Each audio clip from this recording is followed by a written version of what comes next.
Hello everybody, this is Havoc, and welcome back to our prehistoric preserve in Prehistoric Kingdom. Thank you so much for choosing to hang out with me today. I do appreciate it, and I hope that you enjoy today's episode. So one thing, a lot of people really appreciated the little water park. Someone suggested doing like a rock climbing wall, which I think would be really cool, especially considering that we can color the rocks whatever color. So I think we'll try and make like handholds and footholds with that, using the different colors the way they do in other rock climbing scenarios. But I think that's really, really cool. But one thing that hit me when I was looking at this, actually just before I started recording, if we are wanting to be an amusement park or a preserve, that will potentially hold thousands and thousands and thousands of people at any given time, this itty bitty little park, while awesome, is going to not be remotely enough. So I think in one of those, I mentioned a shorts video. I think what we might do is we might either extend this, or this might be a smaller one for like toddlers or something to that extent. And then maybe like over here, I have almost like a water park kind of a deal where it's much more extensive. You know, you get to play right by the river. You can dry off and go see the Ceratopsian Center, things of that nature. But I realized like this is like a community playground where maybe, you know, a town of a few thousand people might come to, where it's not going to be too crowded at any given time. But this would very easily get overwhelmed in a heartbeat. So I like it, and I'll probably end up keeping it. But just so you know, in the future, there may be a YouTube Shorts video or something that goes over an extensive rework and or a completely new scenario. Regardless, I think it looks great, and you guys loved it, so I'm all for it. One of the things I wish the rendering would get better. I'm tired of that and this, where you can't see my shades. But regardless, back to the actual whole entire purpose of today's video. And actually, I don't know how long this is going to take. And that's important to say right now, because this may be a multi-part build. We may do this in tiers. So today's episode may be just digging the pit and maybe lining it with rocks. And then we'll go to another administrative part of our park and then come back to the valley and then do something else and come back to the valley. Regardless, this is going to be designated as the valley simply because this is so extensively huge. And I'm wanting to combine so many species here that it is going to, the formation that I'm going to present here will indeed be a valley. It's going to be a big, ginormous pit. So ginormous, in fact, that if we look here, I did a very, very rough sketch of my idea of the valley. And you can see right here, it's almost 153,000 square meters of space for a single enclosure. It will be by far the single largest enclosure that I've ever seen, and myself that I have done, and then probably in the entirety of the park. So the goal here, and I mentioned this in my last video on the where Prehistoric Kingdom is going, is that we are going to carve out our land. I'm probably going to do roads first. That way I'll actually probably do roads as an outline, simply because that creates a hardline surface for me then to be able to carve out things in a progressive, makes sense manner. And then we are going to probably redo the roads because I have plans to put in like a food court system here. We may have a couple of those systems in place throughout. I do plan on building some rock bridges, things of that nature. The things that look natural, but that way people, I mean, obviously, if you are a single person standing right here, you're not going to, even in a pit, be able to see all the way over there. So making things accessible is I think, a great way to do it. There's a lot of plans that I have for the valley, and we may even, we're just going to have to see how it goes. It's going to be a very extensive build, though, and we will be building out the Cretaceous for quite a long time. I'm going to focus on it because, for one, it has the most dinosaurs, so we can have the most diversity, but also simply because this is going to just really test my creativity. But guys, before I get any further, if you enjoy any part of this video, as always, engage that YouTube algorithm. Give it a like, give it a thumbs up. Simple comments are great, as long as they are authentic, in my opinion. That's just a personal for me.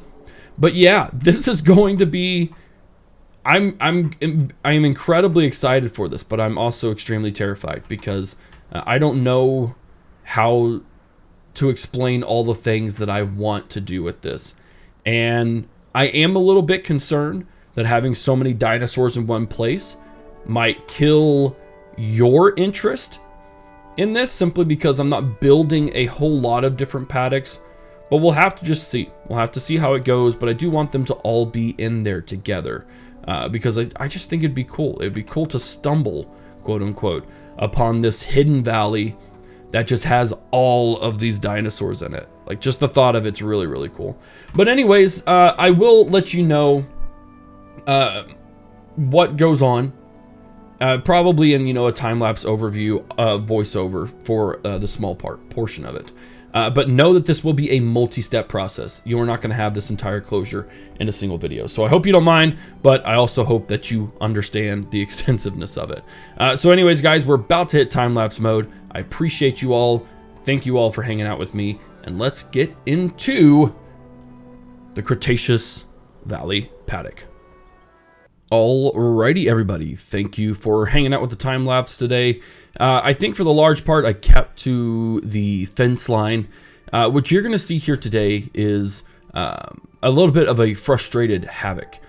So just be prepared. You'll be able to tell. I know you'll be able to tell and see my frustrations without me having to point it out. But I think one of the greatest aspects that Prehistoric Kingdom has regarding any type of park management game, I think it's one of the best out there. I really do. But I also, as I mentioned in the last video, really had hoped that they were going to put landscaping tools as a higher priority. And this episode is only going to further that desire to expedite the landscaping. We are simply right now just trying to essentially establish the border, and that was a very difficult challenge. But at the same time, the tools that we have are absolutely amazing. So it's a bit of a catch-22 for me. I'm very incredibly thankful for the tools that we have been given. But they are a bit jank and at times are really bad. Basically what I had going on here is I could only go a very short brush size, simply because it wasn't working the way that I had anticipated or wanted to. Regardless, I think the depth is nice. You're going to see that depth come into play with what I end up doing today. So today I had planned on establishing rocks as the base wall around all of these enclosure stuff. It's not going to work out that way. I'll leave it at that. It's not going to end up being that. But what you can see here is that the flat management tool is a little bit of a stickler. So I essentially had to do two things here. For one, I established the inside of the paddock. Now this will be completely encased in rocks. You will never see this these fences. You're seeing it now because you're obviously watching the very beginning of construction, which I still think turned out pretty great. The big problem came when trying to place paths around the entire enclosure. Now, mind you, I had mentioned we were going to do a lot of different things in and around, so it wasn't going to be straight up against, but between terrain differences, which you just see right there, and trying to smooth everything out to look natural, it caused several issues for me. And I honestly think that if the tools were a little better optimized from the start, that this video would be significantly shorter than it was. Now, one thing we have to do is we have to prevent our not so smart human AI from falling off the map, and we have to create some sort of realism, right?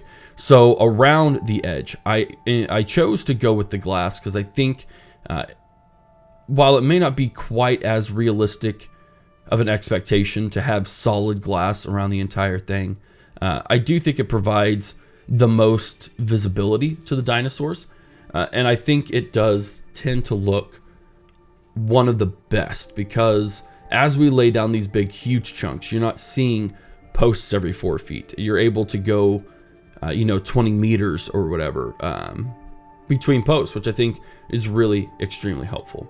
And then that daggum camera every time you do something. But what we're going to end up doing today, and I'm not going to talk this whole time because I've already been talking, I feel too much. But I'm going to get a little bit of ADHD in that when I place the pathways, which again was a huge source of struggle, I'm actually going to create some avenues for me to expand within the park.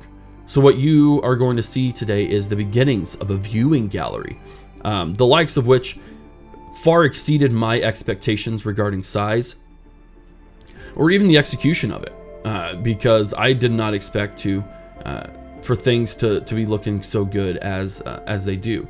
But you're going to see part 1. I'm not going to finish it today simply because I ran out of time. These episodes have been shorter as of late because I have other obligations. I'm not going to lie, that is a big part. And YouTube does not pay the most bills. So when I have only an hour of time to work within something, that has to be the end of it. Now, hopefully in the future, as jobs get less and less, my job gets a little less busy, that I'll be able to focus on that more. But I think you guys will enjoy it. I hope that you will be impressed by the scale in which I've chosen to build this viewing gallery. It's not going to be the only gallery within the game or within this valley, and I have some really cool things planned that I will explain at the end of this video. But guys, I've been talking for half the time of the time lapse. Get ready for a pretty cool looking little viewing gallery that will get fleshed out along with all of its amenities, etc., etc. And yeah, I'll see you in just a little bit.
All right, ladies and gentlemen, it's been a very long time for me in real time, and unfortunately, this part of the episode has to end.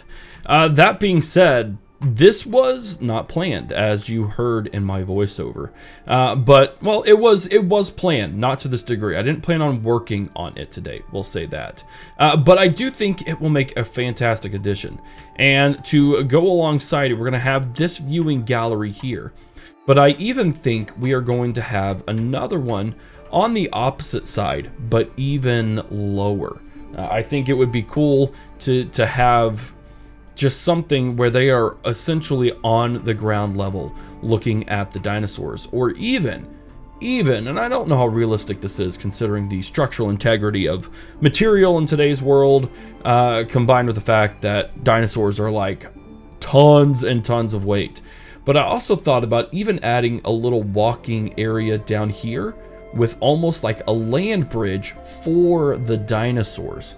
Again, I don't know the feasibility of it, and odds are it's not very feasible at all, but I still think it would be pretty fun. So if we go here, we can see the beginnings of our Cretaceous Valley, and I am incredibly excited to see how it's gonna turn out, because I just think it'll be a lot of fun. I think it'll go a very long ways towards improving our park's value, the things we have to do, restaurant areas, viewing galleries. The whole idea of having the restaurant within basically hand sight of certain dinosaurs, I think would be very cool. But also, we can do anything we want to around here. I can totally modify the terrain. I also don't know why it's being so glitchy like this. It's not cool. I don't like it, as you saw in the time lapse. But we just have the capabilities to really do whatever we want with this valley, and I think it'll end up fantastically. But guys, I do appreciate you hanging out with me today. I hope you enjoyed the first part of this the Cretaceous Valley. This is where we are going to be spending a good chunk of our time. So what we're going to see here in the next episode is I will start working on the Cretaceous Valley admin, restaurants, different buildings surrounding it, and then we'll come back to the paddock, and then we'll come around, we'll do some more things around here, and then we'll come back to the paddock. That's kind of how we'll operate, I would assume, for a handful of episodes. If you guys don't like that model, or if you think there's something better that you could suggest, I'm totally up for comments. And that leads me, of course, into how you can support the channel. You can support the channel, guys, simply by giving videos likes, giving subscriptions to the channel, engagement via comments, sharing it across anywhere you want to, whether it's on your Twitter, whether it's on your Facebook if you still have one of those, or just amongst your friends or in a Discord. Anything helps the YouTube algorithm, and it is beyond gratefully gracious and thankful from myself. Guys, I do appreciate you hanging out with me today one final time. This is Havoc, and I'll see you in the next episode. These are nature's greatest creations. This is your park. This is Prehistoric Kingdom.